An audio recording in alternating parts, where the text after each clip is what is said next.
Alright, you can use this video to help you make corrections on your test. This is the Honors Algebra 2 test on Unit 3, which is a review of a lot of the things that we did in Algebra 1. So you can fast forward to the problems that you want to see, rewind it as many times as you want, but hopefully going through this test together will help you make your corrections. Remember that on your corrections you want to write down what the correct answer is, but also what you did incorrectly the first time you took the test. So, number one, give an example of a number that is a rational number. A rational number is something that you can write a ratio out of, but not an integer. So it could be any decimal that repeats, any decimal that terminates, or any fraction. A good answer would simply be 1/2. Which of the following is an irrational number? Well, this is a rational number because you can write it as a ratio. This is a rational number because it's a decimal that repeats. 2.5 over 10 is the same thing as just 0.25. So that's a terminating decimal. That's rational. But the square root of 10 is a number that goes on forever but does not repeat. And so C would be the correct answer. That's an irrational number. Number 3. By the way, number 1 and 2 are worth 3 points apiece. And 3 and 4 are worth 2 points apiece. Everything's the same in both of these. 2 plus 1.3 plus 7. The only thing that's changing is the parentheses. That is an example of the associative property, which is letter D. And when the when the numbers just switch places, that's the commutative property, which is letter C. All right, moving on. Number 5. It says find the opposite and the reciprocal of 2.6. The opposite is just the negative of that number, negative 2.6. That part is 2 points. Then the reciprocal is also 2 points. 2.6 can be written as 2.6 over 1, but when we write it as 2.6 over 1, if we take the reciprocal of that, we could write it as 1 over 2.6. But then we want to put it in simplified form. This is not in very good form because it's a decimal within the fraction. So if I multiply the top and the bottom by 10, I can write it as 10 over 26, but then that even simplifies to 5 over 13, which is what we were looking for there. Both of those were 2 points. Number 6, evaluate the following expression when x equals negative 3. Well, I'm going to have negative 2 times negative 3 to the third plus 3 times negative 3 squared minus a negative 3 plus 2. Negative 3 to the third is a negative 27, and negative 27 times negative 2, that's positive 54. Negative 3 squared is 9. 9 times 3 is positive 27. And a negative 3 is positive 3, and then plus 2. So when we add all of those positive numbers together, we should get 86 for number 6. Number 7, we follow the simplify each expression. We're going to start by getting rid of the parentheses. I'll distribute the 3, and so I'll have 7x minus 15x minus 12, because it's a negative 3 times a positive 4, and then negative 1 times x is negative x, and negative 1 times negative 2 is positive 2. So when I take all of the terms with an x in them, 7x minus 15x minus x, that's a negative 9x. And then a negative 12 and a positive 2 is a negative 10. So it's negative 9x minus 10. And then number 8, 2 x terms. 3x minus 5.3x is negative 2.3x. And then I also have 2 x squared terms. 3/5 is the same thing as 6/10. 1/2 is the same thing as 5/10. So when I take 6/10 x squared minus 5/10 x squared, I get 1/10 x squared. So we have a negative 2.3x plus 1/10 x squared. Those are the questions on the first page. If we move on then to the second page, starting with number 9, we're going to solve this equation. This is different than simplifying an equation because we're actually going to get x equals a specific number. But I'm going to start using the distributive property. 6 times x is 6x. 6 times negative 0.8 is negative 4.8. And then negative 0.2 times 5x is just negative 1x.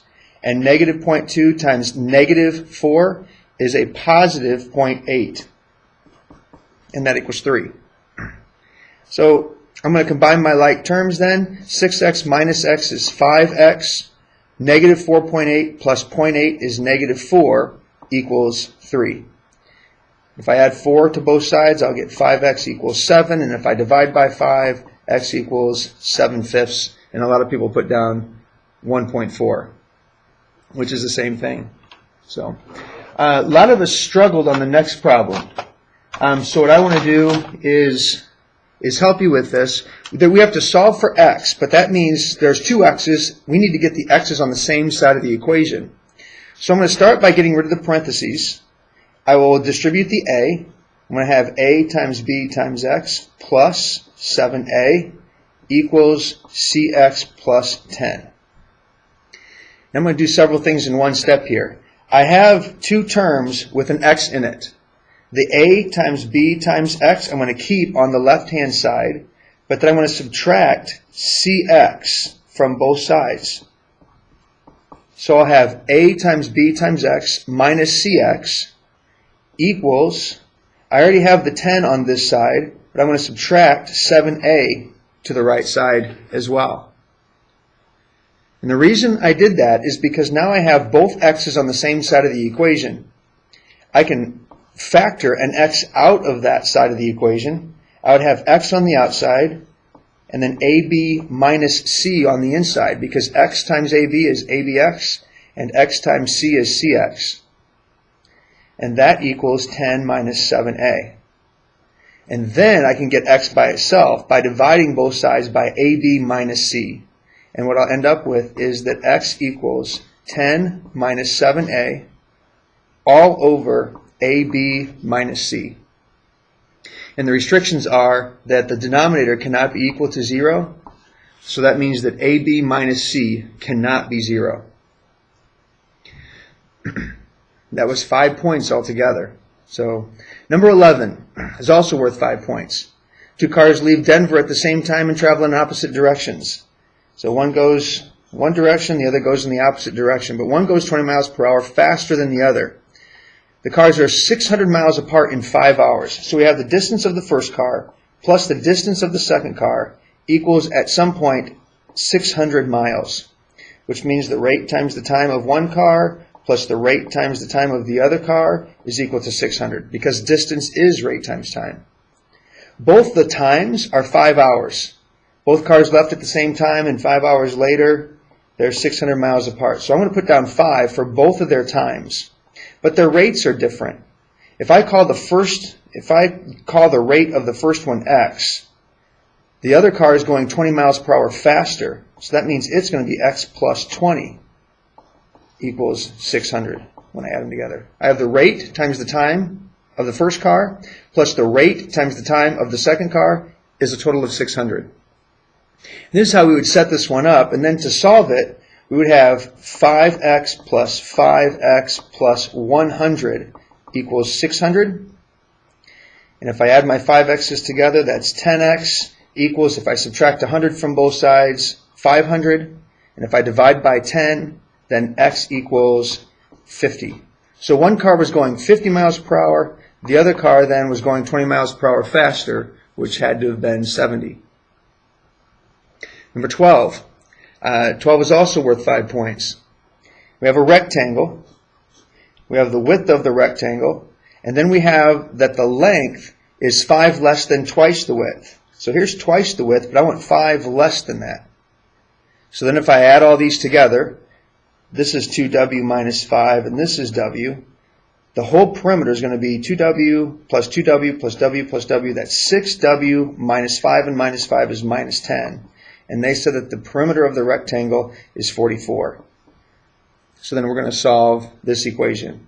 I can add 10 to both sides, so 6w equals 54. And if I divide by 6, the width is 9, which means the length is going to be 2 times 9, which is 18, minus 5, which is 13.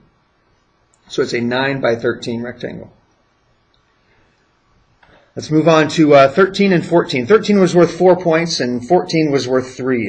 And here's the difference. Number 13, we start by getting rid of the parentheses using the distributive property. We're going to have 4x minus 6x plus 10 is greater than or equal to negative x plus 7. Well, 4x minus 6x is negative 2x. And I could go ahead and subtract the 10 from both sides now. I'll have negative x. If I subtract 10 from both sides, 7 minus 10 is negative 3. But then I want to get the x's on the same side. If I add an x to both sides, then I'll have negative 2x plus x is just negative x is greater than or equal to negative 3. So if I make them, if I multiply everything by negative 1 or divide by negative 1, they both become positive, but then the sign needs to switch. Which means at 3, I'm going to have a closed circle, and it's going to be less than that, which is everything shaded to the left. Number 14. 14, something weird happens here. Once we use the distributive property, we have 9b plus 3 is less than negative 11 plus 9b. And if you subtract 9b from both sides, both of your 9b's will cancel out, and you get an expression that looks like this. 3 is less than negative 11. Well, 3 isn't less than negative 11. No matter what b is, it's going to cancel out, and you're always going to get something that isn't true. And so this simply has no solution. So number 14 is simply no solution. If we go on to number 15. Number 15, students tested the acidity level of a campus pond over a 3-day period. And the first day it was 6.75, the second day it was 7.86, and they have 1 day left. Well, you want to take the average of those 3 days, and the average you want to be less than 7.6 but greater than 7.1. So we get a 3-sided compound inequality that looks like this. If we multiply everything by 3, we're going to have 21.3 is less than, I can add the 6.75 and 7.86 together, which is 14.61, plus the x is less than, if I take 7.6 times 3, that's 22.8.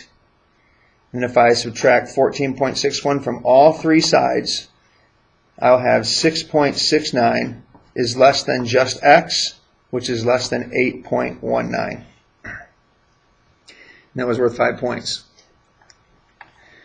Moving on to number 16. I'm going to start by trying to figure out what f of negative 3 is. If I plug negative 3 into the f of x function, that's going to be negative 3 squared, which is 9, and 9 minus 5 is 4. But it says to take 2 times f of negative 3. Well, that means 2 times 4 is 8. Divided by g of 2. That means I'm going to go to the g of x function and replace the x there with a 2. 6 times 2 is 12, and 12 minus 8 is 4. So then I could just take 8 divided by 4. My final answer there is 2. And that was 4 points. Number 17, I want to find a number for n and m that would make the following not a function. Well, if you had a 3, a 4, or a 5 for n, it probably was something that worked.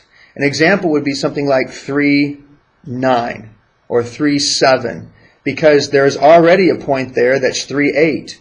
If I have another point that's 3, 7, then if I plug in a 3, I don't know if an 8 is going to come out or a 7 is going to come out, which would make this not a function. I can also have my n value be a 4 or my n value be a 5 because I already have those in the 3 points that are represented. That was 3 points. Number 18, y-intercept is at negative 1 and the slope is negative 2/3, which means I'm going to go down 2 and over 3. Down 2 and over 3, and I'm going to have a graph that looks something like that. Number 19, there's 2 ways that you can do this one. You could find the intercepts, which is going to be at, the y-intercept is at negative 2 and the x-intercept is at positive 6. And you do that by making a table of values and plugging in zeros. Or you could solve for y. You could subtract 2x from both sides, so you'd have negative 6y equals negative 2x plus 12. And if you divide everything by negative 6, then y equals 1/3 x minus 2. So the y-intercept would be at negative 2, and you go up 1 over 3, up 1 over 3, and it's going to look something like that. Number 20, last one on this page. Write an equation in slope-intercept form with the following information. The slope is negative 1/2, and it goes to the point negative 2, 4. So I'm going to use the point slope formula. Y minus y1, that's y minus 4, equals the slope, which is negative 1/2, times x minus a negative 2, which is x plus 2. So if I simplify this to put it in slope-intercept form, I'll have negative 1/2 x. Negative 1/2 times positive 2 is negative 1. And if I add 4 to both sides, then my final answer is going to be y equals negative 1/2 x plus 3. And that was worth 4 points. Let's move on to the last page then. Last page, you want to find an equation of a line that goes through these 2 points. Well, I'm first going to have to find the slope between those 2 points. I'm going to take y2 minus y1, that's negative 7 minus 5, over x2 minus x1, which is 2 minus negative 4. Negative 7 minus 5 is negative 12, and 2 minus a negative 4 is the same thing as 2 plus a positive 4, which is 6. And negative 12 over 6 is negative 2. So I want to write an equation that has a slope of negative 2. And if I pick the first point, I'll have y minus 5. I'm using my point slope form. Y minus 5 equals the slope, which is negative 2, times x minus negative 4, which is x plus 4. Distribute the negative 2, and I'll have y minus 5 equals negative 2x minus 8. And if I add 5 to both sides, my final answer is going to be y equals negative 2x minus 3. Number 22. If you want to write an equation of a line perpendicular to this line, I'm first going to have to find the slope of this line. And I could do that by putting it into slope-intercept form. If I subtract 4x from both sides first, I would have negative 2x equals negative 2y equals negative 4x plus 8. And if I divide everything by negative 2 in slope-intercept form, that equation is y equals 2x minus 4. So the slope of this line is 2, but the slope that I'm going to use is the opposite reciprocal of that, which is negative 1/2. And I want it to go through the point 2, negative 3. So I'm going to have y minus a negative 3, which is y plus 3, equals negative 1/2 times x minus 2. Again, I'm using the point slope form. And if I distribute my negative 1/2, I'll have y plus 3 equals negative 1/2 x plus 1. Because a negative 1/2 times a negative 2 is positive 1. And then I'm going to subtract 3 from both sides. And I'll have y equals negative 1/2 x minus 2. And that was worth 5 points.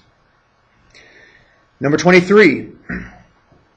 We have a 7-mile cab ride cost $7.50, while an 11-mile cab ride cost $10.70.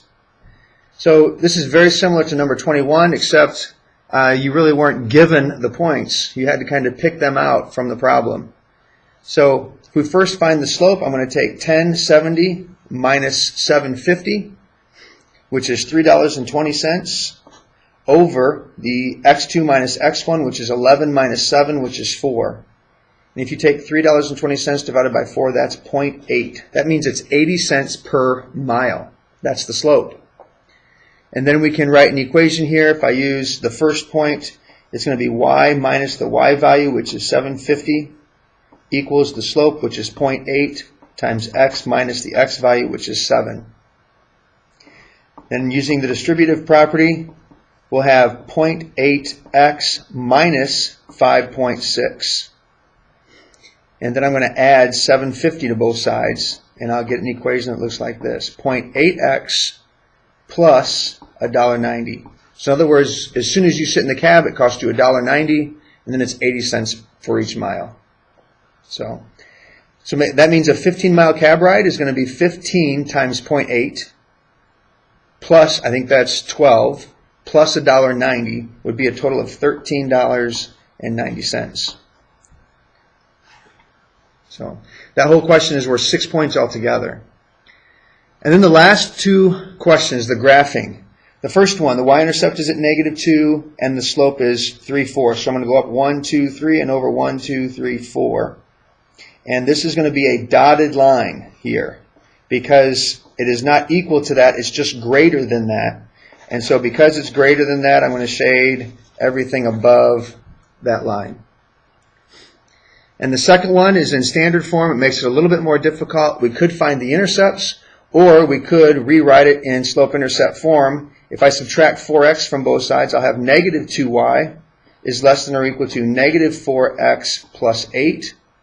And if I divide everything by -2, I'll have y. The sign's going to switch to is greater than or equal to -4 divided by -2 is 2x, and 8 divided by -2 is -4.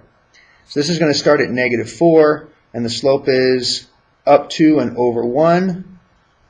This is going to be a solid line because it is equal to that, and it's also greater than that, which means I'd shade in everything above that line. And again, you can use this video and rewind it as much as you want to make your corrections on this test, and hopefully that helps.